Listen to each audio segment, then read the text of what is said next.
Magandang araw mga kaibigan. Bigyan natin ng reaction opinion itong post ni Dr. Lorraine Badoy. 8 minutes ago, sabi niya, public statement of Colonel Raymond Dante P. Lacheca.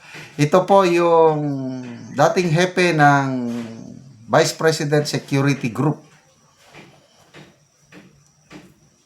Ito ang payag ni Colonel Lacheca. I confirm that I have formally filed a criminal complaint for cyber libel before the Department of Justice against Ramil Lagunoy Madriaga and Attorney Raymond Palad. Itong si Ramil Madriaga ang nag-akusa kay BP Sara na bilyones daw ang nakuha ni BP Sara sa Pogo. Yung sikat na Madriaga testimony na lumalabas tinulungan ni Congresswoman Laila de Lima. I took this step deliberately and with restraint. As a soldier, by the way, active pa rin ito si Colonel Lacheca.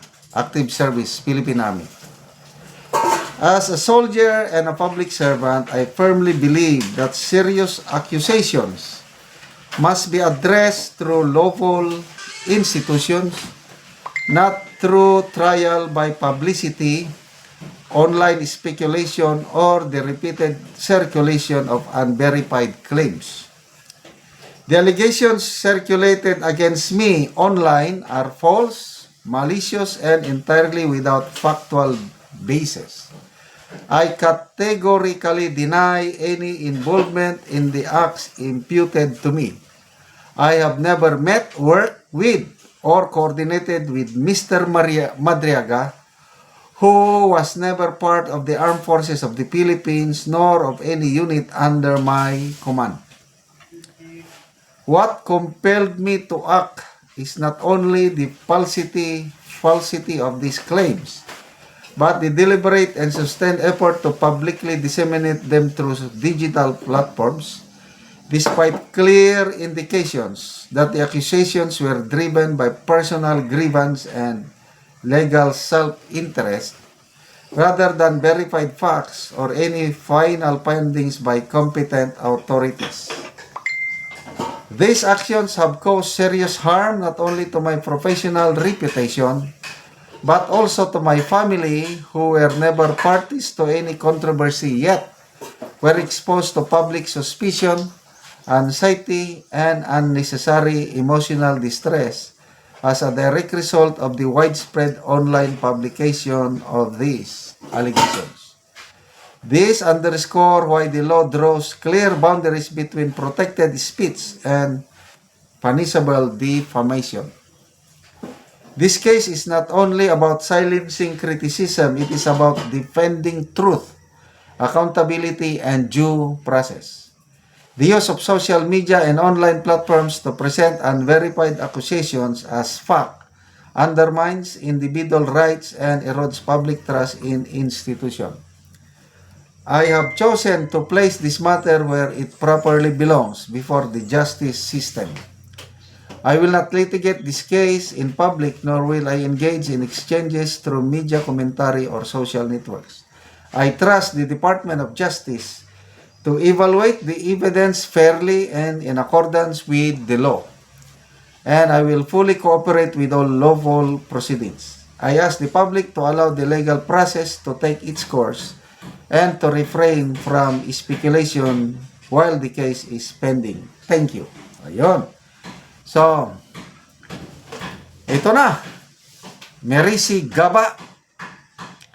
Kasi sinasabi sa Madriaga testimony na nag-coordinate daw itong Madriaga kay Colonel Lacheca, trabaho sila, na pinabulaanan na ng dalawang Presidential Security Command chief.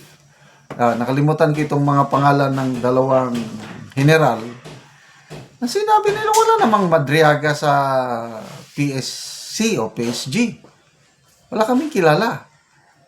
So, dito, makikita mo talaga na itong Madriaga is gumagawa lang ng kwento kasi imposible na ang isang civilian ay mapasama sa trabaho ng Presidential Security Group or Command. Ang mga ilalagay dyan, mga piling-piling sundalo, yung mga elite soldiers, Scout Ranger, Special Forces, yung mga Navy SEAL, well-trained ang mga madistino dyan kasi nakasalalay sa kanila ang seguridad ng Pangulo ng Pilipinas. Eh, paano magkaroon ng isang civilian sa PSG? Kwentong barbero na yan. Kaya, nagagalak ako at ito, nagsampa na ng kaso si Colonel Lachica.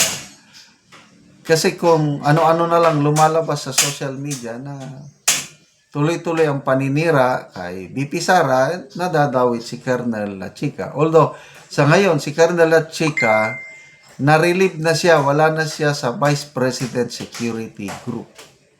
Okay? So, makikita nyo yung overall effort ng mga anti-Duterte forces para palabasin o sirain ang imahe ni Vice President Sara Duterte. O, kahapon,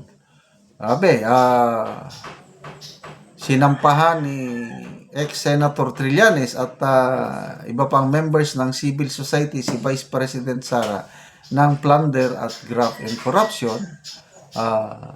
Panibagong sampa ito doon sa isinampa ni Father Flavio Villanueva. Ganon din, plunder, So, kahit, sige, gawin nyo na ang lahat. Inaamin ni ex-Senator Trillanes na popular pa rin si BP Sara kahit kung ano-anong paninira na naibabato sa kanya. At nagbigay ng paliwanag si ex-Senator Trillanes. Ang taong bayan daw, hindi nila kilala ang tunay na pagkatao ni BP Sara. Ibig sabihin, babala na tayo, mga DDS, na nagtitiwala kay BP Sara, dapat daw nating kilalanin ng todo. Ang BP Sara daw, yung tunay niyang pagkatao, kilalanin natin. Ako, kilala ko si BP Sara. Siya ang tunay na may tapang at malasakit. Siya ang pag-asa ng ating bayan na maging presidente sa Pilipinas sa 2028 para ibangon tayo sa pagkaligmok. Yan lang ang masasabi ko. Salamat mga kaibigan sa inyong pagsubaybay sa ating channel. Nakakatulong kayo ng malaki sa tribong Talandig ng Bukidnon dahil ang sweldo natin sa channel na ito is pantulong sa tribo. Namimigay tayo ng libreng yero at pako para makapagtayo sila ng mas maayos na tirahan. Panoorin niyo ang video na ito. Tagaan na mo Ogero.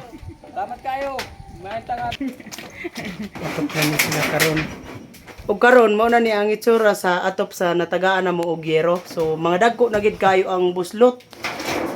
So kuan na gid kayo. Ang ulan, kung mag-ulan, luoy gid sila tungod sa kadako na sa buslot sa ilang atop. Ug karon ate pila na ni katuig ang inyong balay nga inani na ang itsura sa kadako sa buslot, pila na siya katuig? 7 na katuig. 7 na gid katuig.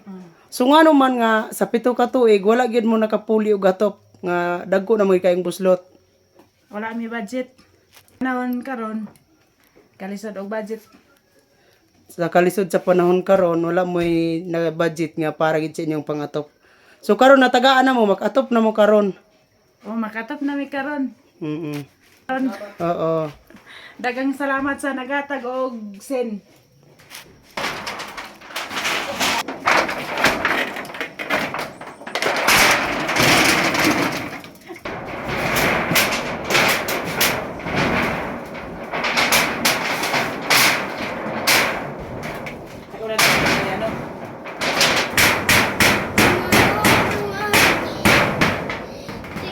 Karon naman na gyud sa pag-atop. So maayo na gyud nga tan-awon. So nindot na gyud kayo ang atop. So dili na pareha ganina nga kuan na siya kanang buslot. Salamat kayo sa panahon nga natagan mi og sen. So sa nagatag ni nga salamat mi. Padayon ni nga dahil ni nga tabang sa mua. Salamat kayo. Salamat kayo. So, may natingalan ko.